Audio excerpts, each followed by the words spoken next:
안녕하세요. 오늘은 정말 뭐랄까 SF 영화에서나 나올 법한 이야기를 해보려고 합니다. 바로 이 드넓은 바다 전체에 거대한 디지털 두뇌를 만들어주는 기술에 대한 이야기인데요.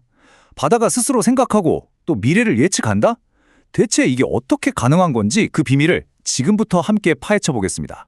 자, 여기 질문이 하나 있죠. 거대한 컨테이너 선하고 우리 인간의 뇌, 이 둘 사이에 대체 무슨 공통점이 있을까요? 전혀 상관없어 보이잖아요. 그런데 말이죠. 바로 이 둘의 공통점을 찾는 그 과정 안에 바다 위에서 일어나는 수많은 사고들을 막을 수 있는 아주 결정적인 단서가 숨어 있습니다. 자, 그럼 문제의 핵심으로 한번 들어가 볼까요? 요즘 바다에 떠다니는 배들이 있잖아요. 사실상 떠다니는 데이터 센터라고 봐도 무방해요. 그런데 진짜 문제는 뭐냐면 이 배들이 저마다 다른 언어로 막 소리치는 정보의 홍수 속에서 길을 찾아야 한다는 거예요. 그야말로 데이터의 대혼돈 상태인 거죠. 우선 첫 번째로 전 세계에 있는 수천 척의 배들이 정말 1초도 쉬지 않고 계속 신호를 쏴요. 내 위치는 여기고 속도는 이렇고 이쪽으로 가고 있어 하고요. 비유하자면 이 거대한 바다라는 광장에서 모든 배들이 동시에 나 여기 있어! 라고 외치는 거나 마찬가지인 거죠. 여기에 또 뭐가 있냐면 육지에 있는 해상교통 관제 시스템, VTS라고 하죠. 이게 아주 복잡한 항구나 연안을 레이더랑 CCTV로 24시간 내내 지켜봅니다. 그러니까 바다에도 하늘의 관제탑처럼 모든 걸 지켜보는 예리한 눈이 있다고 보시면 돼요. 그리고 당연히 항해의 운명을 좌우하는 날씨 데이터도 빼놓을 수 없겠죠. 파도가 얼마나 높은지, 바람은 얼마나 세게 부는지, 주류는 어느 방향으로 흐르는지, 이런 정보 하나하나가 안전이랑 바로 연결되는 정말 중요한 변수들이잖아요. 그리고 이 모든 항해의 가장 기본이 되는 게 바로 이 디지털 해도입니다. 우리 눈에는 안 보이는 물속 깊이라든지 암초 같은 위험한 것들, 또 꼭 지켜야 하는 항해 규칙까지 모든 정보가 이 지도 한 장에 다 그려져 있는 거죠. 자, 바로 이겁니다. 이게 진짜 핵심 문제예요. 이렇게나 중요한 말 그대로 생명과 직결된 정보들이 서로 전혀 연결이 안 되고 그냥 각자 외딴 섬처럼 둥둥 떠다니고 있다는 거예요.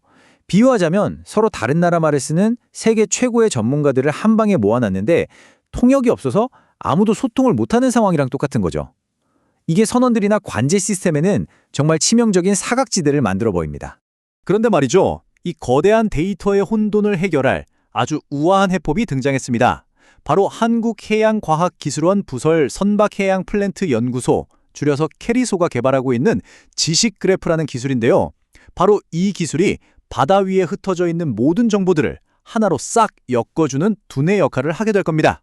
지식그래프, 이게 뭐냐면요. 그냥 쉽게 디지털 두뇌라고 생각하시면 딱 맞아요. 이건 그냥 데이터를 차곡차곡 쌓아두는 창고 같은 게 절대 아니에요. 데이터들 사이에 어떤 관계가 있는지, 어떤 맥락이 있는지를 이해하는 시스템이죠. 예를 들어서 A라는 배와 위험구역이라는 데이터가 따로 있다고 쳐요. 지식그래프는 이 둘이 지금 서로 접근하고 있다는 관계에 있다는 것까지 파악해내는 겁니다. 정말 똑똑하죠? 그러면 이런 질문이 생기죠.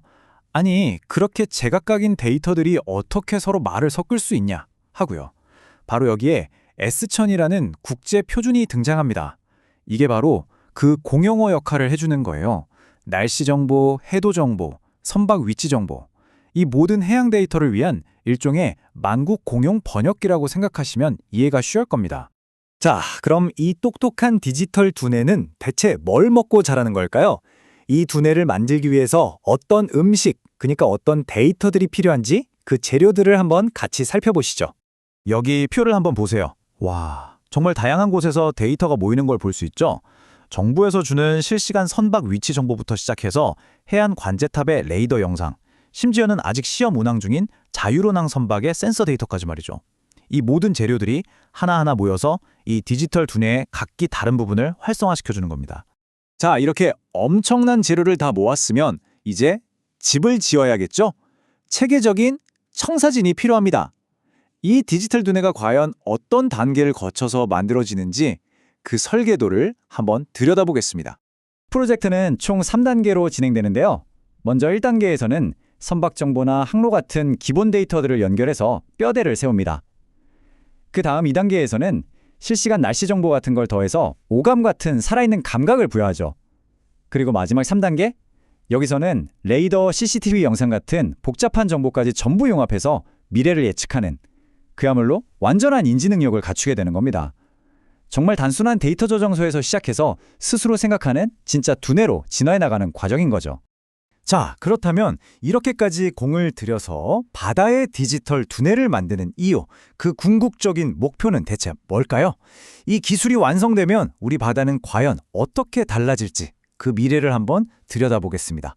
여기서 잠깐 아주 중요한 기술적인 결정에 대해 짚고 넘어가야 할 게 있어요. 이 시스템은요, 그냥 일반적인 데이터가 아니라 국가 해양 안보와 바로 연결되는 굉장히 민감한 정보들을 다루거든요. 그래서 외부 인터넷망에 연결된 클라우드를 쓰는 대신에 완전히 독립된 자체 서버, 그러니까 온프레미스 방식으로 구축해야만 했습니다.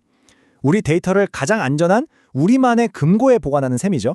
그래서 Neo4j 처럼 보안성이 확실하게 검증된 기술이 선택된 거고요. 그리고 이 프로젝트 전체를 꿰뚫는 아주 중요한 철학이 하나 있습니다. 바로 확장성 있는 설계라는 건데요. 이게 무슨 말이냐면 단순히 지금 당장의 충돌 사고를 막는 데서 끝나는 게 아니라는 거예요.